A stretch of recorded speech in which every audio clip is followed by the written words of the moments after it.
Principles of ফিনান্সের risk and return বা ঝুঁকি ও আয় এই অধ্যায়টা নিয়ে আলোচনা করছিলাম। এটি নবম টিউটোরিয়াল।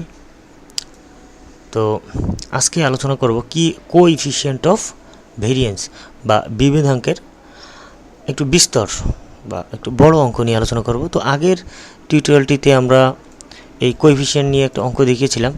তো সেখানে একটি অঙ্কে জাস্ট স্ট্যান্ডার্ড ডেভিয়েশন এবং মিন এগুলো বের করে দেওয়া ছিল। আমরা শুধু কোএফিসিয়েন্ট অফ ভেরিয়েন্স নির্ণয় করেছিলাম এবং কয়েকটা অল্টারনেটিভস থেকে কোন অল্টারনেটিভসটা আমাদের জন্য গ্রহণ করা উচিত সেটা দেখেছিলাম। তো আজকে ঠিক একই বিষয়ে আলোচনা করব। যারা আগের টিউটোরিয়ালটা দেখেননি কাইন্ডলি ধারাবাহিকভাবে দেখুন টিউটোরিয়ালগুলো, তারা অনেক ভালো বুঝতে পারবেন।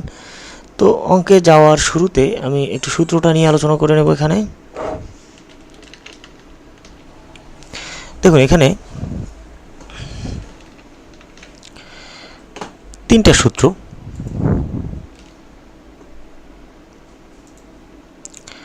প্রথমত হচ্ছে এক্সপেক্টেড রেট অফ রিটার্ন। তার মানে আমাদের মূল যে সূত্র সেটা হচ্ছে সিবি, অর্থাৎ কোএফিসিয়েন্ট অফ ভেরিয়েন্স।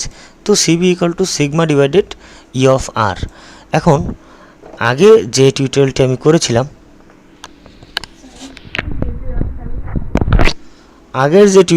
করেছিলাম, তো সেখানে স্ট্যান্ডার্ড ডেভিয়েশন এবং এক্সপেক্টেড রেট অফ রিটার্ন অথবা আর বার এই মান দুইটা দেওয়া ছিল। শুধু আমরা সিভিতে এই সূত্রটিতে মান বসিয়ে আমরা সিভিটা নির্ণয় করে ফেলেছিলাম। বাট এখন যে অঙ্কটা করব সেখানে এক্সপেক্টেড রেট অফ রিটার্ন এবং এই স্ট্যান্ডার্ড ডেভিয়েশন বের করে দেওয়া নেই। তো সেক্ষেত্রে আমরা আগে এই সূত্রগুলো শিখে এসেছি। এই সূত্র দুইটা দিয়ে এক্সপেক্টেড রেট অফ রিটার্ন এবং স্ট্যান্ডার্ড ডেভিয়েশনের মান দুইটা বের করার পর আমরা সিভিটা নির্ণয় করব। আচ্ছা, তো এখন যে অঙ্কটি আমি দেখাবো সেটা 2014 সালে ন্যাশনাল ইউনিভার্সিটিতে এসে গেছে। সুতরাং খুবই ইম্পর্ট্যান্ট এই অঙ্কটি। যারা নেক্সট টাইম এই পরীক্ষাগুলোতে অ্যাটেন্ড করবে ন্যাশনাল ইউনিভার্সিটির, তাদের জন্য এই জাতীয় অঙ্কগুলো খুবই ইম্পর্ট্যান্ট। ওকে, তো চলুন অঙ্কটা সলভ করি। এখানে stock A and B, the following distributions of expected future returns। তার বলছে যে দুইটা স্টক এ এবং স্টক বি, দুইটা স্টকের এখানে প্রবাবিলিটি দেওয়া আছে এবং তাদের ফিউচার রিটার্ন দেওয়া আছে এখানে। ওকে, এবার বলছে calculate the expected return, standard deviation and coefficient of variance. আমাদের এখানে বলছে এক্সপেক্টেড রিটার্ন, আচ্ছা, স্ট্যান্ডার্ড ডেভিয়েশন এবং কোএফিসিয়েন্ট অফ ভেরিয়েন্স নির্ণয় করতে হবে। তো এখানে একটা বিষয় আমাদের খেয়াল রাখতে হবে, যদি এক্সপেক্টেড রিটার্ন এবং স্ট্যান্ডার্ড ডেভিয়েশন এখানে নির্ণয় করতে না বলতো, তারপরও আমাদের এই দুইটা বিষয় নির্ণয় করতে হতো। কারণ এই কোএফিসিয়েন্ট অফ ভেরিয়েন্স বা সিভি নির্ণয় করতে গেলে, যেমনটি এখানে যে সিভি নির্ণয় করতে গেলে এই স্ট্যান্ডার্ড ডেভিয়েশন এবং এক্সপেক্টেড রেট অফ রিটার্ন দুটোই আমাদের প্রয়োজন। তাই এটা নির্ণয় করতে না বললেও আমাদের আগে নির্ণয় করে নিতে হবে। ওকে, এবার বলছে an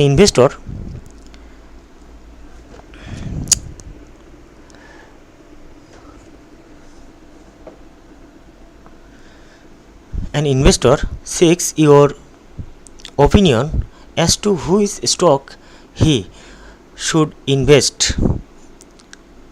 Give your opinion। তোমার বলছে যে একজন ইনভেস্টর কোন স্টকে বিনিয়োগ করবে, তোমার মতামতটা এখানে ব্যক্ত করো। তার মানে এখানে আমাদের দেখতে হবে যে কোন স্টকে বিনিয়োগ করাটা লাভজনক। তো সেখানে একজন বিনিয়োগকারী বিনিয়োগ করবে। এখানে আমাদের মতামত বলতে বোঝানো হয়েছে যে আসলে কোন স্টকে আমাদের জন্য বিনিয়োগ করা উচিত, আমাদের সেটাকে ইন্ডিকেট করে তাকে দেখাতে হবে যে আসলে এ নাকি বিতে বিনিয়োগ করলে আমাদের জন্য লাভজনক হবে, সেটা আমাদের বের করতে হবে।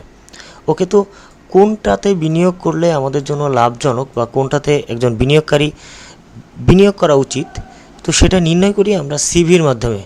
সাধারণত জানি যার সিভিটা কম, যে স্টকের সিভিটা কম হবে তার রিস্কটা কম। সুতরাং যার সিভি কম হবে সেখানে আমাদের বিনিয়োগ করা উচিত। সুতরাং এটা নির্ণয় করতে গেলে আগে আমাদের সিভিটা নির্ণয় করতে হবে। ওকে, আর সিভি নির্ণয়ের জন্য আগে আমাদের expected rate of return, standard deviation দুইটা নির্ণয় করতে হবে।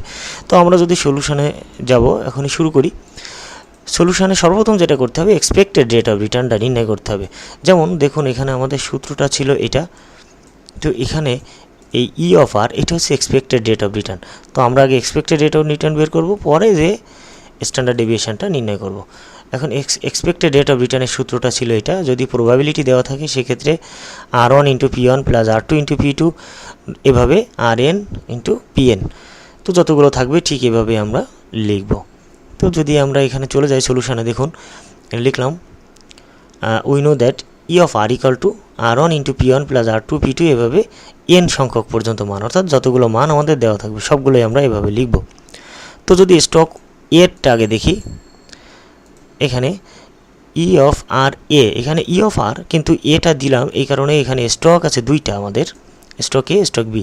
যেহেতু এটা আমরা এ স্টকের এক্সপেক্টেড রেট অফ রিটার্নটা নির্ণয় করছি, যে কারণে আমরা এর সাফিক্স একটা এ দিয়ে নেব, যাতে সহজে বোঝা যায় যে এই এক্সপেক্টেড রেট অফ রিটার্নটা হচ্ছে স্টক এর, এই স্টক এর এক্সপেক্টেড রেট অফ রিটার্ন।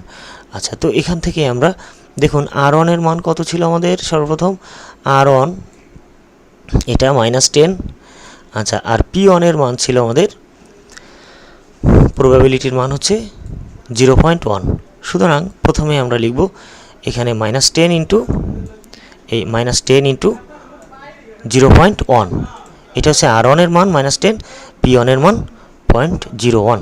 ঠিক একইভাবে আমরা যদি পরেরটা যাই, এখানে দেখুন 2%, মানে R1 এর মান, R2 এর মান হবে 2, এখানে P2 এর মান হবে 0.2, তাহলে এখানে 2 ইন্টু 0.2। ঠিক এভাবে আমরা সবগুলো মান পর্যায়ক্রমে বসাবো। তো এবার ক্যালকুলেশন করলে আমরা আমাদের কাঙ্ক্ষিত অ্যান্সারটা পেয়ে যাব। এই হচ্ছে 12% হচ্ছে এক্সপেক্টেড রেট অফ রিটার্ন। আচ্ছা, এবার বি প্রজেক্টেডটা যদি দেখি আমরা, এখানে দেখুন বি প্রজেক্ট। তো ঠিক একইভাবে বি প্রজেক্টের ক্ষেত্রে আমরা যদি আরেরটা দেখি, প্রথমে R1 হচ্ছে -35% এবং P1 হচ্ছে 0.1। তো আমরা এখানে লিখব -30, এই যে -35 ইন্টু 0.1, এখানে 35% ইন্টু এই R1 ইন্টু P1। তো স্টক বির ক্ষেত্রে R2 হবে 0% ইন্টু 0.2, তারপরে হবে R3 হচ্ছে 20% ইন্টু 0.4। ঠিক এভাবে আমরা প্রত্যেকটা মান বসাবো, বসায় এক্সপেক্টেড রেট অফ রিটার্নটা আগেই নির্ণয় করে নেব। ওকে, তো যেহেতু এখানে দুইটা প্রজেক্ট, স্টক এ স্টক বি, দুইটার জন্য আমরা আলাদা আলাদা এভাবে নির্ণয় করে নেব। এই হলো এক্সপেক্টেড রেট অফ রিটার্ন। এবার চলে যাব আমরা স্ট্যান্ডার্ড ডেভিয়েশনে। ওকে, তো স্ট্যান্ডার্ড ডেভিয়েশনের ক্ষেত্রে আমরা স্ট্যান্ডার্ড ডেভিয়েশনের সূত্রটা আগে দেখে নেব। এটা হলো স্ট্যান্ডার্ড ডেভিয়েশনের সূত্র। এখানে sigma equal to summation R1 minus E of R তার হোল স্কোয়ার ইন্টু P1। যখন P1 থাকবে তখন এই P1টা যোগ হবে, অর্থাৎ n দিয়ে আর ভাগ করার প্রয়োজন নেই, nটা উঠে যাবে, শুধু P1 দিয়ে গুণ হবে, প্রত্যেকটা এভাবে n পর্যন্ত। আর এখানে আপনি 1/2 দিতে পারেন, অথবা টোটাল মানটার উপর একটা রুট দিতে পারেন। একই কথা, আমরা জানি বর্গমূলের মানটা হচ্ছে হাফ, পাওয়ার হাফ, অর্থাৎ রুটের মানটা হচ্ছে পাওয়ার হাফ। তো যে কারণে এখানে আপনি হাফও দিতে পারেন, অথবা বড় একটা রুট বা বর্গমূল দিয়ে নিতে পারেন। আমি আগের অঙ্কটিতে মনে হয় এরকম বর্গমূল দিয়েই করেছিলাম, তো সেটাও দিতে পারেন, একই কথা। আচ্ছা, এবার আমরা এখানে মানটা বসাবো। R1 এর মান কত, প্রথমে আছে আর এ প্রজেক্টেরটা যদি আমরা করি, দেখুন এখানে এই হলো সূত্র, প্রথমে R1, আর যেহেতু এখানে এ মানে স্টক এর স্ট্যান্ডার্ড ডেভিয়েশন নির্ণয় করতে চাইছি, সুতরাং এখানে স্ট্যান্ডার্ড ডেভিয়েশন হচ্ছে সিগমার সাফিক্সটা দিয়ে নেব এ, আর এখানে সূত্রে দেখুন মানটা ঠিক এভাবে বসাবো, R1, তার মানে এ প্রজেক্টের R1 হবে -10 আর P হবে 0.1।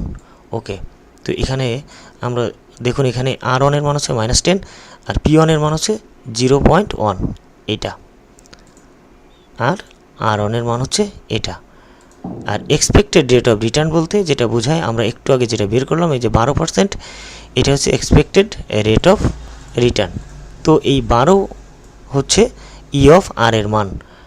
তো ঠিক এভাবে আমরা প্রত্যেকটা মানই বসাবো। যদি দ্বিতীয়টাতে আমরা দেখতে চাই, তো সেক্ষেত্রে স্টক এর ক্ষেত্রে R2 এর মান হবে 2, প্রবাবিলিটির মান হবে 0.2। ওকে, চলে যাব এবার সূত্রে। দেখুন এখানে R2 এর মান হচ্ছে 2 এবং প্রবাবিলিটির মান হচ্ছে 0.2, আর এই যে 12, এটা হচ্ছে এক্সপেক্টেড রেট অফ রিটার্ন এ স্টকের, এই যে স্টকের 12%। ওকে,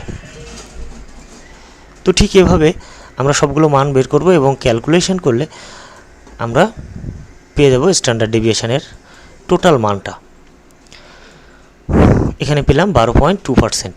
ওকে, এবার যদি আমরা বিটটা দেখি, ঠিক একইভাবে বিটটার প্রথমে দেখুন এখানে বি স্টকের -35% আর হচ্ছে প্রবাবিলিটি 0.1। তো এখানে ঠিক একইভাবে বসানো হয়েছে। -35 হচ্ছে R1 মান, আর এই প্রবাবিলিটির মান হচ্ছে 0.1, এবং এই 14টা হচ্ছে বি প্রজেক্টের এক্সপেক্টেড রেট অফ রিটার্ন। এই যে বি প্রজেক্টের বা স্টক বির এক্সপেক্টেড রেট অফ রিটার্ন ছিল এখানে 14, তো যে কারণে এখানে আমরা 14টা বসালাম এক্সপেক্টেড রেট অফ রিটার্নের মান। এবার প্রত্যেকটা মান জাস্ট এভাবে বসিয়ে এই রুট করে দিলে অ্যান্সারটা আমরা পেয়ে যাব। এখানে স্ট্যান্ডার্ড ডেভিয়েশন এটা বের করতে বলছে বি প্রজেক্টের, এটা বের করে নেব।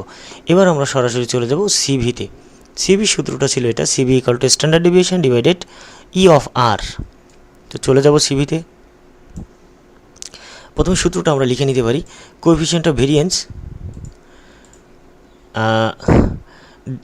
CV equal to standard deviation divided E of R. Okay, এবার এখানে আমরা মানটা বসাবো সরাসরি। স্টক এর ক্ষেত্রে সিভি ইকুয়াল টু, এখানে দেখুন এই 12% হচ্ছে এক্সপেক্টেড রেট অফ রিটার্ন, আর এই স্ট্যান্ডার্ড ডেভিয়েশন হচ্ছে 12.2%। সো এবার আমরা যদি মানটা বসাই, দেখুন এখানে 12.2% আছে সিগমার মান বা স্ট্যান্ডার্ড ডেভিয়েশন, আর 12% হচ্ছে এক্সপেক্টেড রেট অফ রিটার্নের মান। তো এবার এটাকে যদি আমরা ভাগ করি 1.2% এটা। আচ্ছা, ঠিক একইভাবে ওই সিভি স্টক বির ক্ষেত্রে যদি দেখেন, এখানে বির ক্ষেত্রে বলা আছে যে এক্সপেক্টেড রেট অফ রিটার্ন এখানে 14%, আর স্টক বির স্ট্যান্ডার্ড ডেভিয়েশন হচ্ছে 20.35%। সুতরাং এখানে ঠিক তাই বসাবো। সরি এটা কত আসলো, এখানে 20.35%। তো এখানে 20.35% এটা হচ্ছে স্ট্যান্ডার্ড ডেভিয়েশন, আর এক্সপেক্টেড রেট অফ রিটার্ন 40%, যেটা আগেই দেখালাম, এই যে 40%। ওকে, তো এবার ভাগ করলে আমরা সিভির মানটা পেয়ে যাব 1.45। তো দেখুন কম কোনটা, প্রজেক্ট এ, সুতরাং এই প্রজেক্টের রিস্কটা কম, যে কারণে এই এ প্রজেক্টেই বিনিয়োগ করা বেশি লাভজনক। আমরা এজন্য একটু আমাদের মতামতটা এখানে চাওয়া হয়েছে। তো মতামতটা যদি আমরা এভাবে লিখি যে hair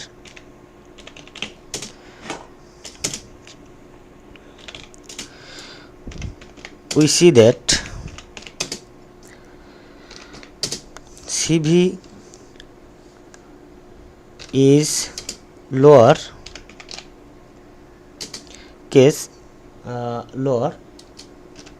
in case stock A.